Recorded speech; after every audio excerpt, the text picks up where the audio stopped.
if you are a radiographer that is looking to work in New Zealand, this is your list of pros and cons. One look, and I breathe.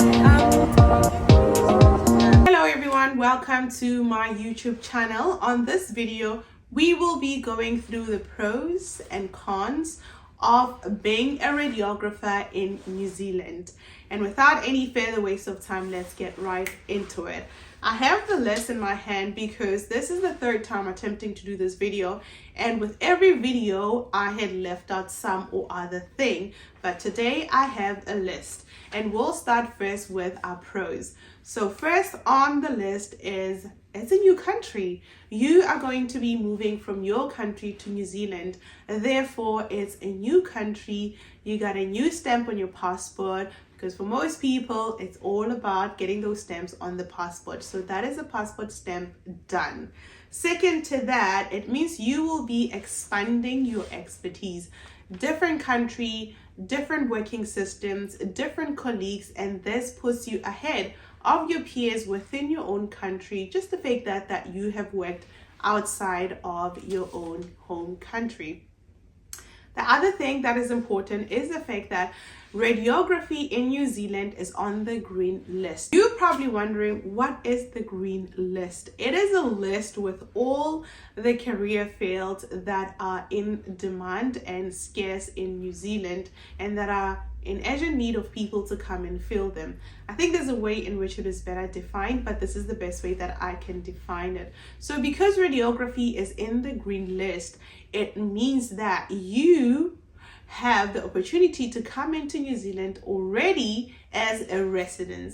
This will be, of course, your personal choice, but the fact that something that people wait so long to obtain in New Zealand, you can already come into the country as a resident, means all the world to most people, as it should. Not only that, but coming in as a resident means now you only have 2 years until you can be applying for permanent residency. And what permanent residency implies is that you can be in and out of New Zealand as you wish infinitely. There's no limit to it. So that is one good thing about it. The other thing is that you get paid per fortnight. So every fortnight there's money coming into your bank. While in most countries you wait the entire month and you start living paycheck to paycheck, in New Zealand you'll get paid per fortnight. However, it is important that I mention that even the running costs in New Zealand happen weekly. Therefore, that fortnight pay, you still need to be sensitive and careful in how you manage your finances. The other thing is the equipment is mostly digital. In all the places where I have personally worked, it's all being a digital.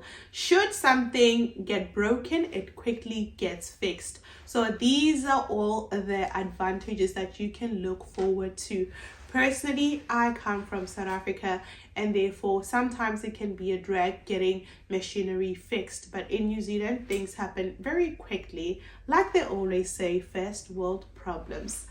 And what else is there? So it is also easy to get into modalities once you are working in New Zealand. What do I mean by this? Again, based on my personal experience, I found out that it was quite hard in the places where I worked back at home to get into modalities.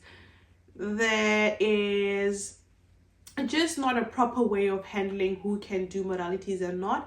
It's often on the light of favoritism, which is not a good thing. But in New Zealand, it can be quite different, where you could even be in New Zealand a month, and if there's an opening in CT, you can apply and you might just get into CT.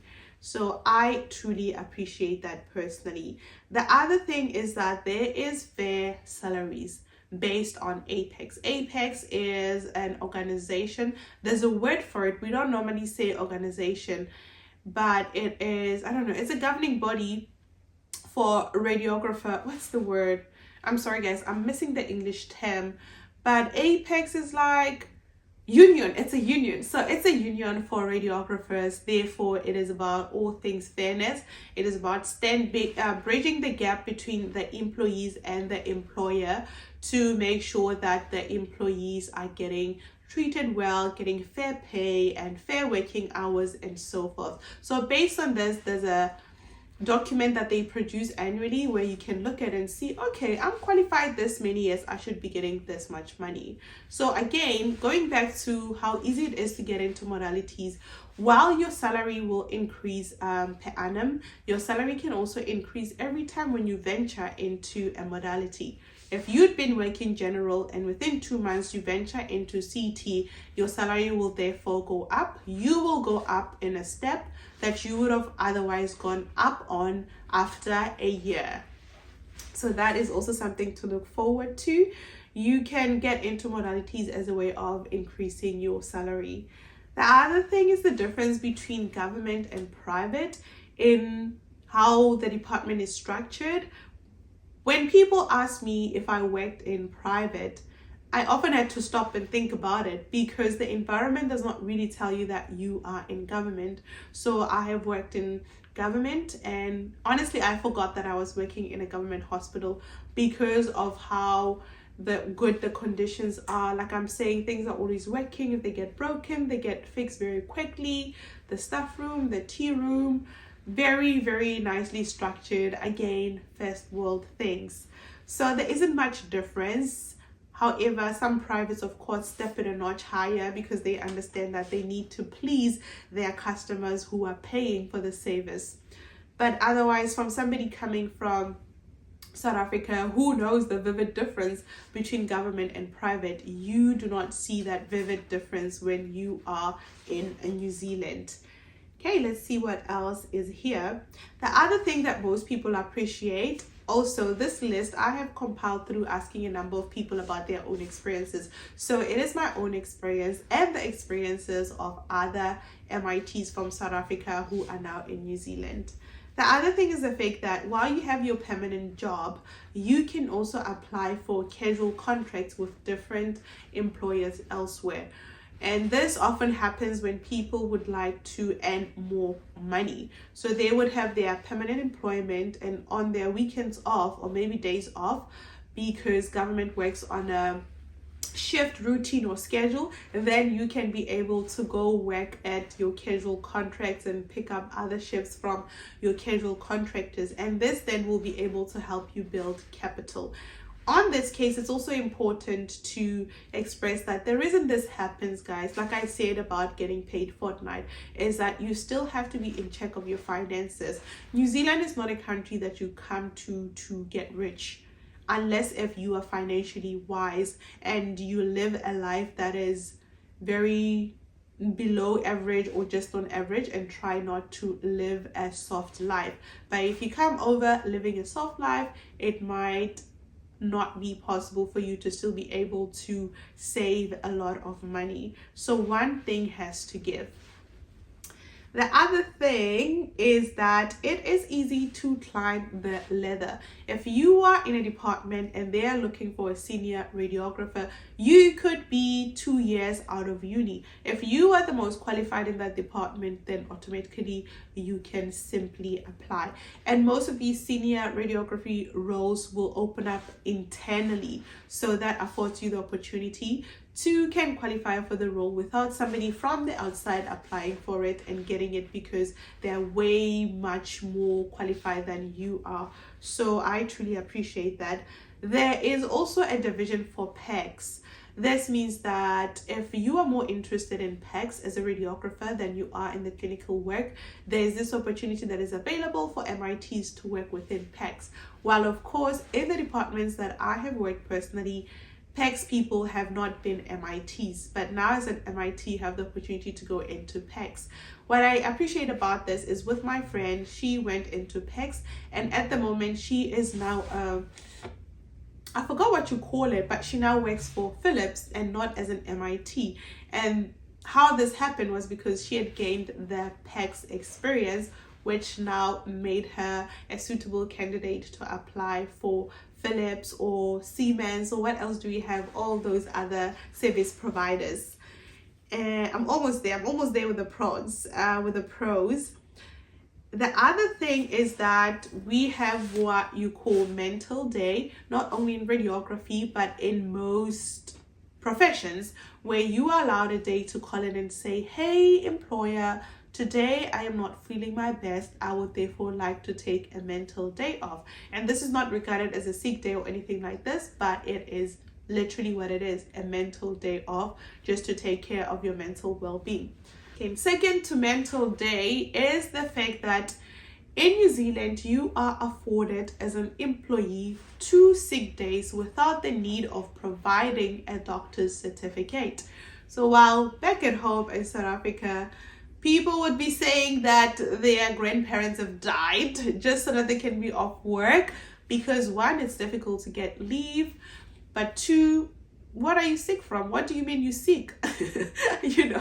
So in New Zealand, it's different. 2 sick days, whether it's a Monday, whether it's a Friday, that is beyond the point, but you are allowed 2 sick days without the need of a doctor's certificate. And only after the 2 days, you'd be then requested to submit a doctor's certificate.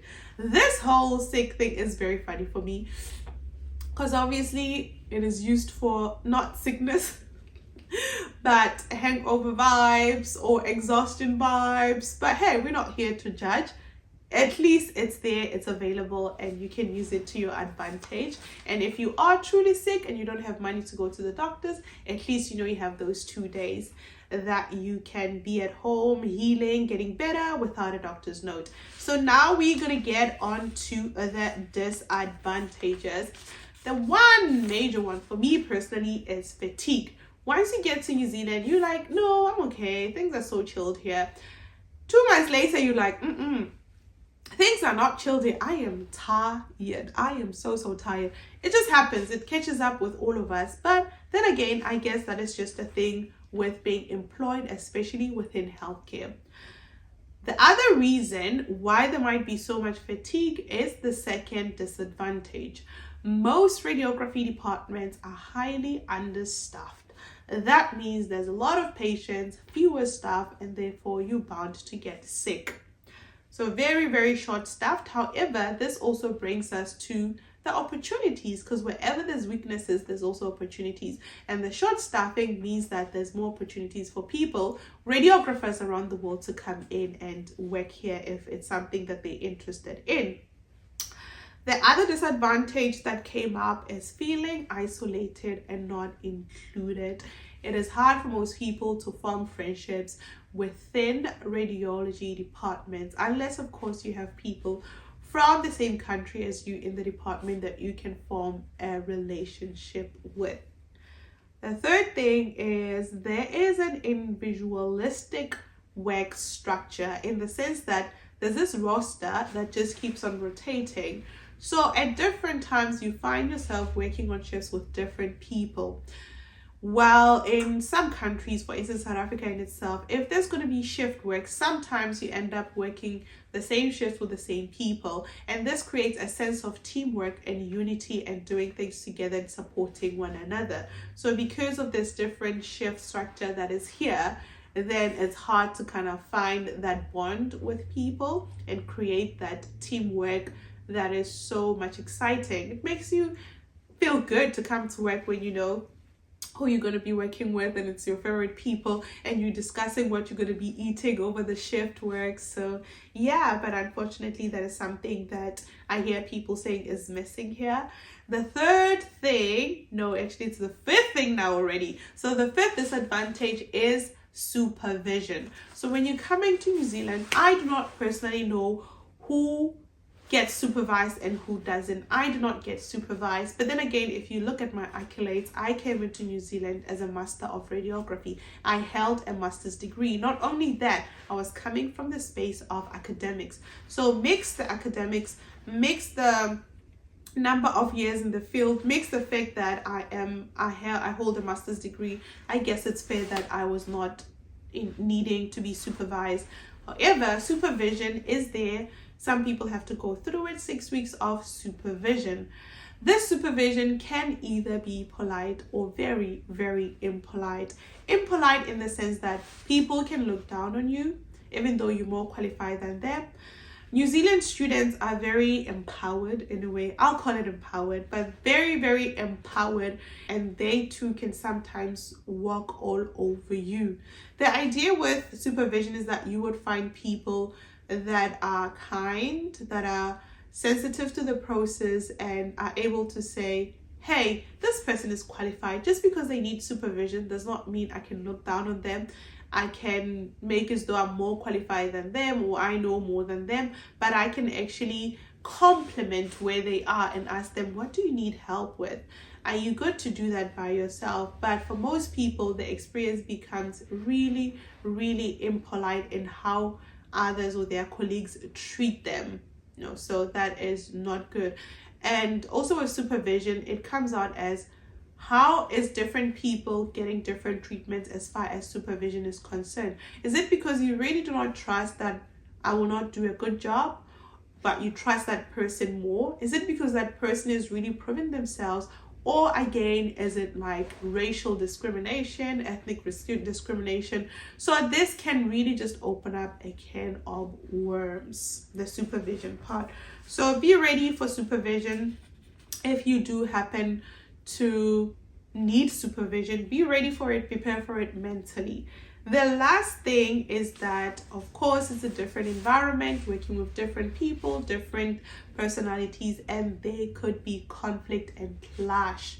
And sometimes it's battle of the nations. Literally battle of the nations. South Africa versus New Zealand, New Zealand versus the UK. So that sometimes happens, but hopefully it will not happen with you. So as far as the cons or the disadvantages are concerned, how do you overcome? Overall, you need emotional intelligence. You need to be emotionally equipped. You need to have interpersonal skills, communicate your grievances, be able to say, hey, I do not like how you're treating me. Hey, I think you are undermining my expertise. Hey, what is this about?